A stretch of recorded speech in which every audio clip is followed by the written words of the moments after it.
नमस्कार, मैं doctor Navneet Sangwan. BCom part 1 EAFM paper first business economics है। उसके लास्ट वीडियो में हम लोगों ने प्रोडक्शन फंक्शन होता क्या है, फिर उसकी कैरेक्टरिस्टिक्स एंड अजम्पशंस क्या क्या होती है। फिर फर्दर इसी चैप्टर में प्रोडक्शन फंक्शन है, उसके डिफरेंट इम्प्लीकेशंस आते हैं और उसी में आपके लॉज ऑफ रिटर्न्स हैं उनको इंक्लूड करा जाता है। यानी उत्पत्ति के नियम हैं वो कौन कौन से होते हैं। तो इसमें सबसे पहले जो ट्रेडिशनल लॉज ऑफ रिटर्न्स हैं उनके बारे में डिस्कस करेंगे। मॉडर्न वर्जन है वो सबसे लास्ट में आता है।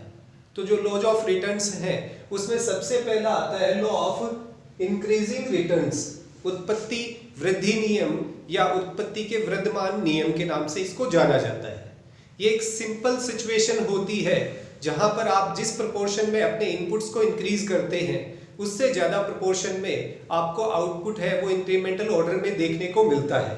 एक छोटी सी कंडीशन इसमें ये आती है कि इसमें कुछ फैक्टर्स हैं वो तो आपके फिक्स्ड होते हैं और कुछ फैक्टर हैं उसको आप इंक्रीज करते हैं, या फिर एक फैक्टर है उसे आप इंक्रीज करते हैं, रिमेनिंग फैक्टर्स हैं वो कांस्टेंट या फिक्स या सेम होते हैं। तो आपको जो आउटपुट मिलता है वो इंक्रीमेंटल ऑर्डर में मिलता है या बढ़ते हुए क्रम में आपको देखने को मिलता है।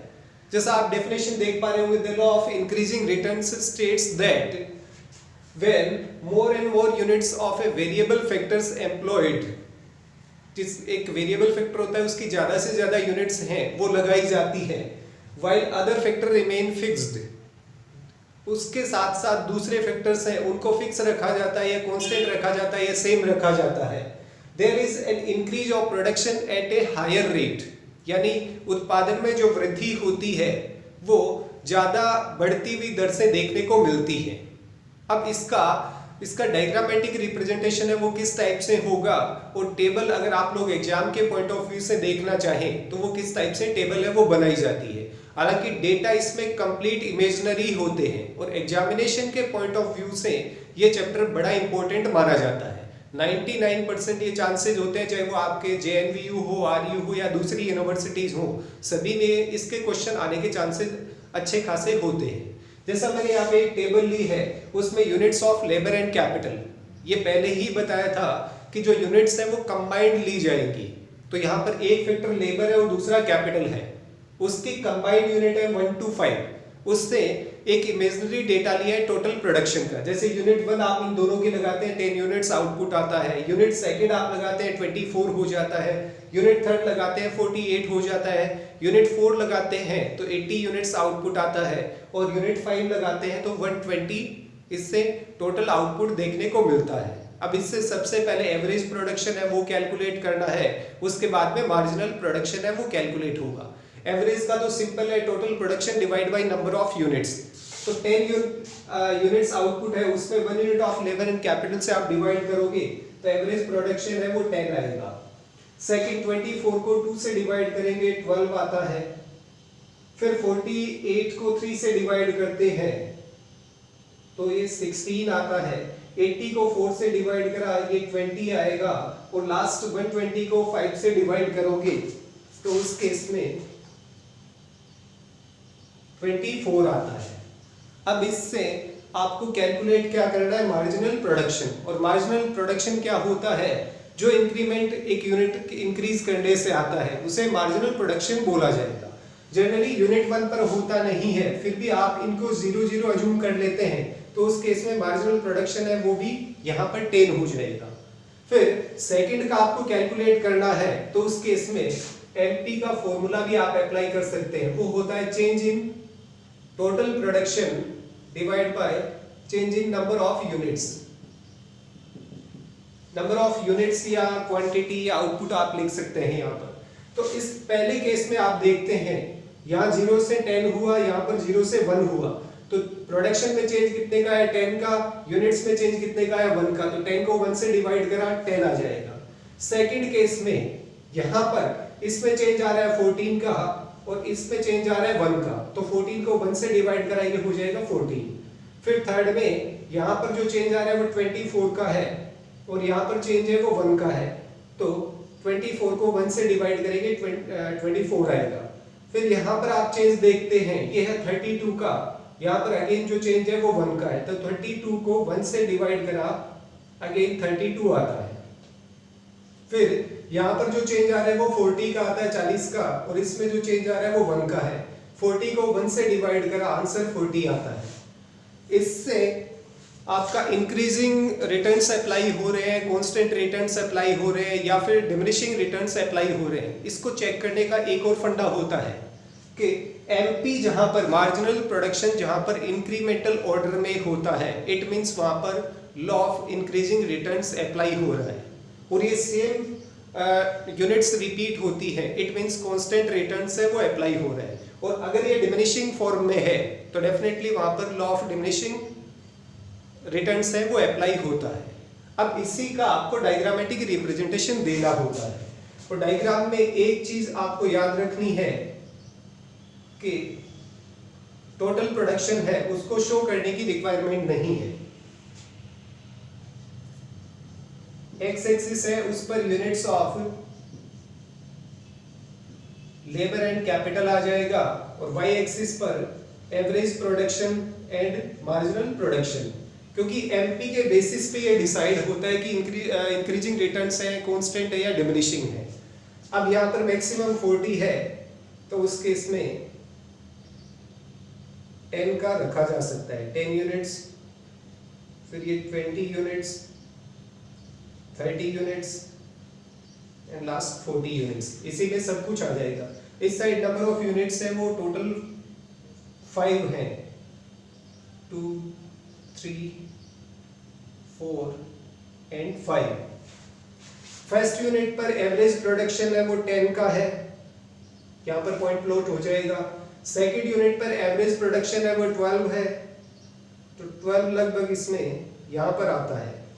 थर्ड यूनिट पर एवरेज प्रोडक्शन है वो 16 का है, 16 नियर बाई यहाँ आएगा। और फोर्थ यूनिट है उस पे प्रोडक्शन एवरेज प्रोडक्शन है वो 20 का आता है, जो नियर बाई यहाँ पर आता है। और फिफ्थ यूनिट पर 24 का। इन पॉइंट्स को मिला दिया तो ये कर्व एवरेज प्रोडक्शन का हो जाता है। ऐसे ही फिर आपको मार्जिनल के डेटा हैं वो रखने हैं। फर्स्ट यूनिट पर मार्जिनल प्रोडक्शन 10 है, अगेन दोनों का, चाहे टोटल प्रोडक्शन हो, चाहे एवरेज प्रोडक्शन हो, चाहे मार्जिनल प्रोडक्शन हो, तीनों का इनिशियल पॉइंट एक ही होता है। फर्स्ट यूनिट पर 10 है, सेकंड यूनिट पे 14 नियर बाई यहां पर आता है। फिर थर्ड यूनिट पर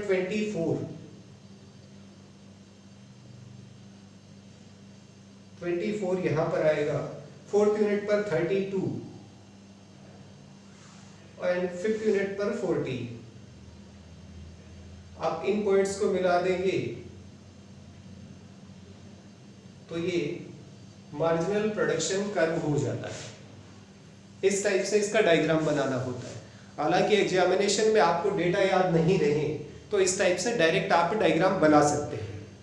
और जो लॉ ऑफ इंक्रीजिंग रिटर्न्स होता है उसे कुछ इकोनॉमिस्ट हैं वो लॉ ऑफ डिमिनिशिंग कॉस्ट भी बोलते हैं, यानी लागतों का गिरते हुए नियम जो होते हैं। और उस केस में सिंपल डायग्राम एक इस टाइप से बनता है।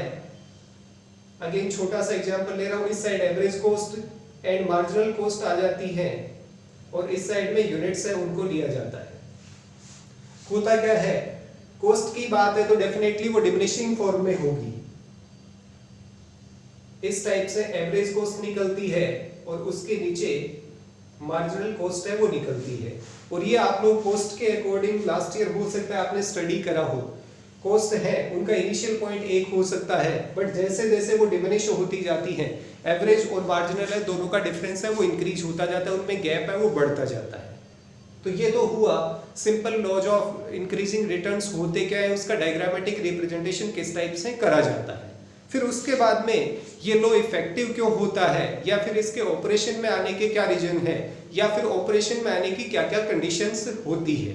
तो नेक्स्ट अपना टॉपिक जो इसमें आता है कंडीशंस और causes of operation of law of increasing returns, यानी उत्पत्ति वृद्धि नियम है उसके लागू होने के क्या क्या कारण होते हैं। जिसमें सबसे पहला पॉइंट आता है इंडिविजिबिलिटी ऑफ फैक्टर्स, साधनों की अविभाज्यता। हालांकि कल वाले वीडियो में हम लोगों ने देखा था अजम्पशंस में उनको स्मॉल पार्ट्स में डिवीजन की बात करी जाती है, बट एक्चुअल में देखा जाए तो मशीन है उसको 2 पार्ट्स में आप डिवाइड नहीं कर सकते हैं, एक सिंगल लेबर है उसको 2 पार्ट्स में डिवाइड नहीं कर सकते हैं। तो कुछ फैक्टर्स होते हैं जिनको आप स्मॉल पार्ट में डिवाइड नहीं कर सकते हैं और उनका फोर्स है वो कंप्लीट लगता है न कि पार्ट में। तो उस केस में वो इंडिविजुअल फैक्टर्स माने जाते हैं और वो जब एम्प्लॉय करे जाते हैं तो उनका 100% आउटपुट होता है और ये आउटपुट है वो इंक्रीमेंटल ऑर्डर के लिए एक टाइप से लीड बन करके आता है।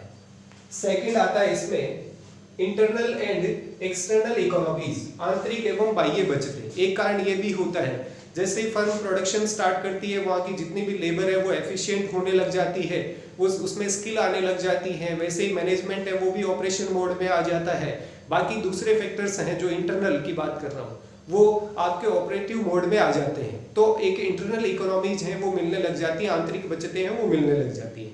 ऐसे ही धीरे धीरे आपके मटेरियल सप्लायर से रिलेशन होते हैं, वो सस्ती दरों पे आपको रॉ मटेरियल अवेलेबल करवा देता है, ट्रांसपोर्टर से आपके अच्छे रिलेशन हो गए तो वो एक नॉर्मल रेट पे ट्रांसपोर्टेशन कॉस्ट है वो आपसे चार्ज करेगा, वो आपके एक्सटर्नल इकोनॉमीज में आ जाती है।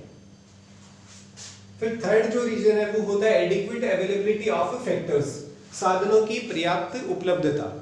कोई भी बिजनेस है या कोई भी फैक्ट्री है वो स्टार्ट होती है, इनिशियली थोड़ी सी प्रॉब्लम आती है बट उसके बाद में जितने भी मीन्स ऑफ प्रोडक्शन है आपके कुछ फैक्टर्स को छोड़ के लाइक लैंड हो गया उसकी अवेलेबिलिटी हाथों हाथ इंश्योर नहीं करी जा सकती है, बट कैपिटल, लेबर, मटेरियल ये सारी चीजें धीरे धीरे स्मूथली आपके पास में अवेलेबल होने लग जाती है और इनकी अवेलेबिलिटी इंक्रीज होती है तो प्रोडक्शन है वो आपके एफर्ट्स से ज्यादा गति से इंक्रीज होता है। नेक्स्ट आता है सब्स्टिट्यूशन फैक्टर, साधनों का प्रतिस्थापन। ये भी कल एक अजम्पशन में लिया था कि फैक्टर्स को आप आपस में सब्स्टिट्यूट कर सकते हैं और इसीलिए यहाँ पर units of labour and capital combined ली गई है, यानी आप लेबर को कैपिटल से रिप्लेस कर सकते हैं और कैपिटल को लेबर से रिप्लेस कर सकते हैं। अगर इनका सब्स्टिट्यूशन परफेक्ट होता है तो डेफिनेटली फर्म को वहां पर बेनिफिट होता है और जितने इनपुट्स लगाते हैं उससे ज्यादा आउटपुट इंक्रीज होकर आता है। नेक्स्ट आता है साइंटिफिक इन्वेंशन, वैज्ञानिक आविष्कार। ये कब होते हैं? जैसे जैसे बिजनेस स्टार्ट होता है उससे पहले मार्केट में आप जाएंगे, लेटेस्ट टेक्निक या टेक्नोलॉजी आपके पास में अवेलेबल होती है। सपोज आप वो लेकर के आए हैं तो वो एक साइंटिफिक इन्वेंशन का पार्ट माना जाता है और उसका बेनिफिट है वो किसी भी बिजनेसमैन को या जो फैक्ट्री को ऑपरेट करता है उसको मिलता ही मिलता है, यानी वो पर यूनिट प्रोडक्शन कॉस्ट है उसको रिड्यूस करने में हेल्प करता है। और लास्ट आता है मैनेजमेंट ऑफ बिजनेस, व्यवसाय का प्रबंधन। ये हम सब लोग जानते हैं कि जैसे ही बिजनेस स्टार्ट हुआ इनिशियली काफ़ी प्रॉब्लम्स हैं वो देखने को मिलती है, पर धीरे धीरे बिजनेसमैन है वो परफेक्ट होता जाता है। हालांकि सारे बिजनेस सक्सेस हो इस बात की कोई गारंटी नहीं होती है, बट आपने सारे साइंटिफिक मेथड्स अप्लाई करे हैं, कंप्लीट आपने उसका रिसर्च करने के बाद में बिजनेस स्टार्ट करा है तो बिजनेस का मैनेजमेंट है वो धीरे धीरे अच्छा होने लग जाता है और उस चीज़ का बेनिफिट आपको आउटपुट के फॉर्म में, यानी प्रोडक्शन है वो उसके आउटपुट के फॉर्म में देखने को मिलता है। तो ये कुछ 5-6 रीजंस होते हैं law of increasing returns apply होने के। तो आज के इस वीडियो में 3 चीजें हम लोगों ने देखी। एक तो लॉ ऑफ इंक्रीजिंग रिटर्न्स होता क्या है, फिर उसका डायग्रामेटिक रिप्रेजेंटेशन किस टाइप से करा जाता है, और एक लॉ ऑफ इंक्रीजिंग रिटर्न्स है वो ऑपरेशन में आने के उसके क्या रीजन होते हैं, क्या कारण होते हैं। अब नेक्स्ट वीडियो में हम लोग law of constant returns and law of diminishing returns के बारे में डिस्कस करेंगे। तो आज के इस वीडियो में इतना ही। Thank you. जय हिंद, जय भारत।